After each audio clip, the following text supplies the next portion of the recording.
Chair, yung mga cancellation na beyond their control na may problema ay PCSO, dapat ma-refund, ma-reimburse yung mga nakabono. Ibalik yung mga pera nila.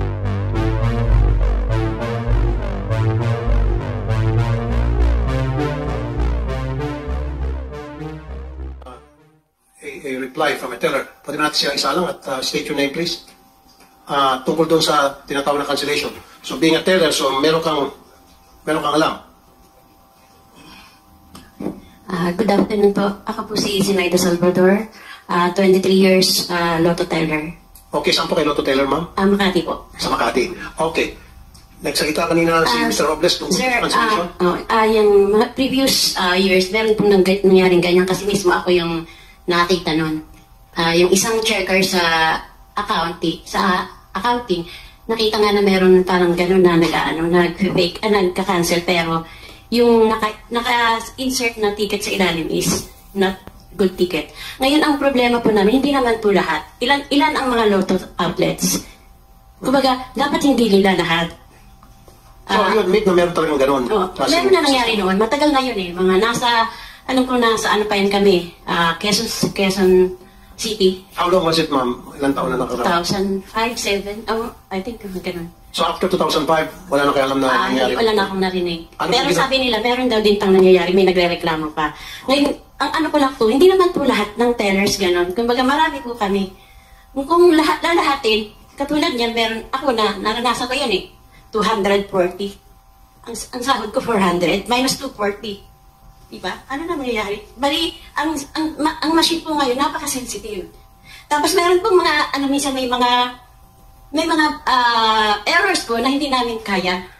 Hindi namin kaya eh. Kumbaga wala kaming... control? Wala kaming control doon. Katulad sa mga printer error, sa mga thermals, yung mga scanner error. Ewan ko kung alam na nila yun, yung loob ng glass cleaner, pag yun nalagyan ng alikabok. Pag once nagpasok pa ng card, pag akyat ng alikabok, babasahin yung kung saan siya tumapat. Ganon minsan ang nangyayari doon sa mga ticket na binabasa ng ibang amount. Okay. And because of that, nagkakaroon ng cancellation.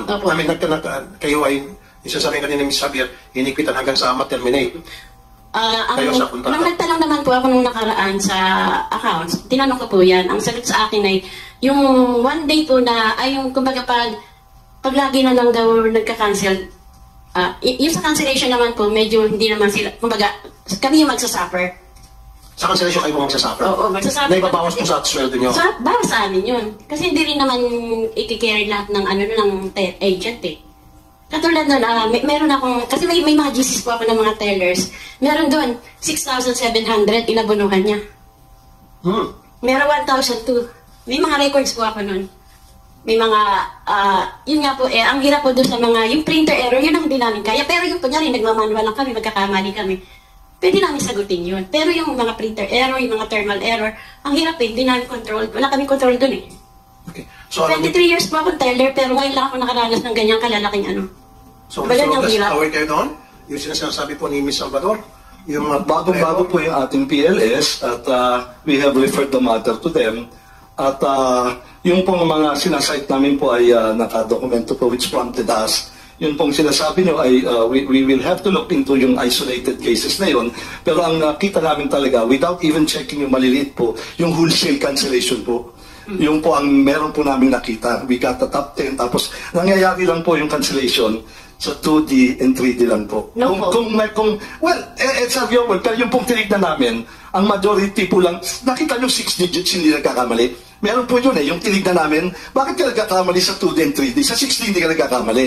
Wala ho, 0 ang 2D, 3D. Kasi malaki ho ang premyo ng 6D. Hindi ho kayang labanan yun. Yun ho ang naging explanation over the years. So yun ho talaga ang naging reason namin. Yung mga, kita nyo, 14,000 yung cancellation, 9,000 yung pumasok. Paano naman ho yun? So yun ho, indicative na yun na yung ng 4D tsaka 6D hindi nagkakamali. Bakit doon namumukod tangi lang ho doon sa 2D and 3D? Ms. Javier? GM, may we suggest po na yung mga grabe po yung cancellation, di dapat po yun sila ang tineterminate at saka po sila na lang po yung binablock, pero wag naman po yung lahat kasi yung mga iba naman po talaga kami ho, takot kami ngayon mag-cancel po. Hihilingin na lang po namin sana na kung may kasalanan po yung isang agent, dapat po ipatawag siya kasi nagsasuffer po yung karamihan dahil po dun sa kanilang kasalanan. Tama, I agree with that, Mr. Robles. So, yung sabi nyo kanina, identified yun din daw yung sabi mo yung lugar at mga lotto agents na palaging nagkakaroon ng cancellation. Then, yun dapat ang patatawag nyo, yun dapat ang i-terminate nyo yung kanilang kontrata. Bakit yung 2,000 nadamay? Ito po, sample. Ma'am, Sample. may sample, ano po yung sample niyo, ma'am?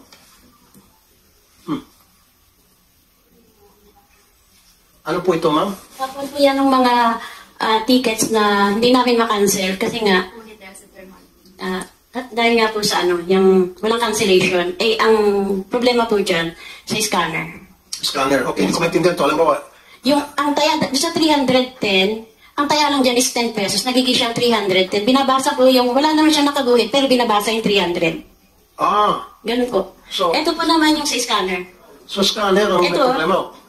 So, kung yan ang taya mo is, magkano ulit ang taya? Ang taya ay 10 pesos lang. 10 pesos. Dalawang 10 yan, yung isa naging 300.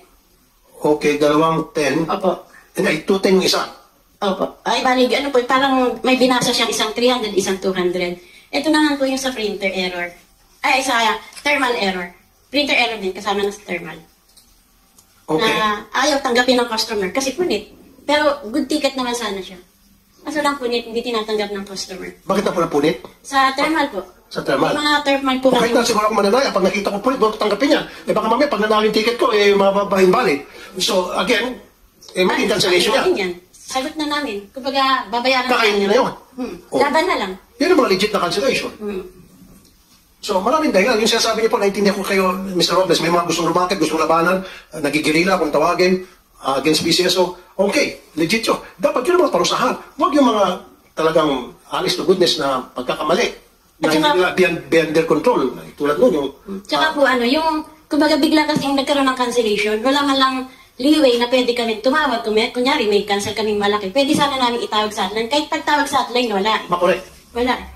Okay. Ayun, binigyan sana sila ng leeway yung pagkakataon na para maayos yung problema tungkol sa cancellation. Kasi ang nangyari, kapag wala ng lunas, right there and then, sila ang umabono. Tama ba? Kami po. Kayo umabono. Tulad nito, ang may problema yung printer, may pagbasa ng printer.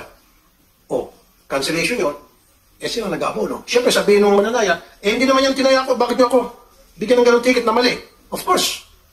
Cancel na yun. Kasi sabihin ng tao, hindi ko na ituloy yung laro ko. Abono sila.